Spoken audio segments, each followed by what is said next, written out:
والمستغفرین بالاسحار، اور سحری کے وقت میں خوب خوب دعائیں مانگو، استغفار کرو۔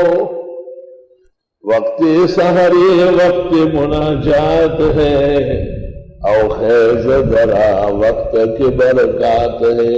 میرے بھائیوں، ہمیشہ رات کے حصے میں اٹھنا معمول بناؤ،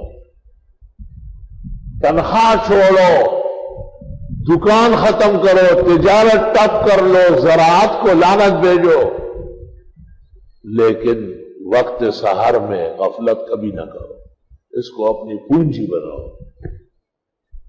دلا بسوز کے سوزے تو کار آب بنا، اور دعائے نیم شبی دفع صد بلا بکنا۔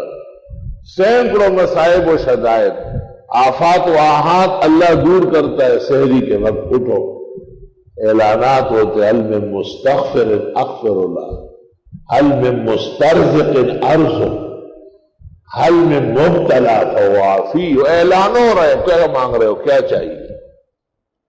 ہمارے استاد محترم مولانا عبدالحنان صاحب رحمۃ اللہ علیہ بہت اہتمام سے تہجد پڑھتے ہیں، 12 رکعت تہجد، 12 رکعت۔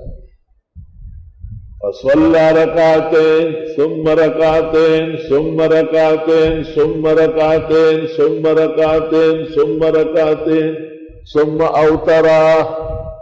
بخاری مسلم بھرے پڑے، بار بار آ رہا، 6 دفعہ آپ نے دو دو دو دو دو دو، اس کے بعد وتر پڑے۔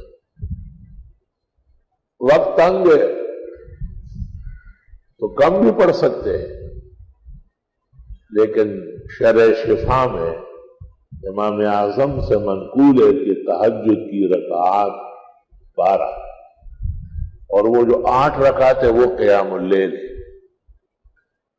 وہ نیند سے پہلے ہے، اور آرام کے بعد صبح اٹھو، اذان سے 1 گھنٹہ پہلے وضو کر لو، اور بہترین دلجمی کے ساتھ تہجد پڑھو۔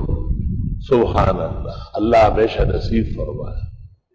تو ہمارے استاذ کو میں دیکھتا تھا، بہت ساتھ رہا سفروں میں، 5-6 مرتبہ حرمین شریف ایک ساتھ لے گیا، طالبان دور میں افغانستان ساتھ لے گیا، کشمیر ساتھ لے گیا۔ تو میں نے ایک دن کہا، تہجد کا عمل بہت پختہ ہے، کس طرح اتنی پختگی آئی؟ فرمایا جب سے مولانا حسین احمد مدنی کو دیوبند میں دیکھا ہے درجہ اولا میں، تو اس کے بعد میرا تہجد ناغہ نہیں ہوا۔ یہ حضرت مدنی کی خاص کرامت تھی، کوئی مشہور شب بیدار تھے۔ دیوبند کے اکابر میں 2 عالم، شیخ الاسلام مولانا حسین احمد مدنی اور تبلیغی جماعت کے امیر دوم مولانا محمد یوسف صاحب کاندھیلوی، ان دونوں کا جوش عمل ضرب المثل ہے۔ جوش عمل، دعوے سے کہا جا سکتا ہے کہ ان سے ایک مستحب بھی ارادتاً چھوٹا نہیں، اللہ کے فضل سے۔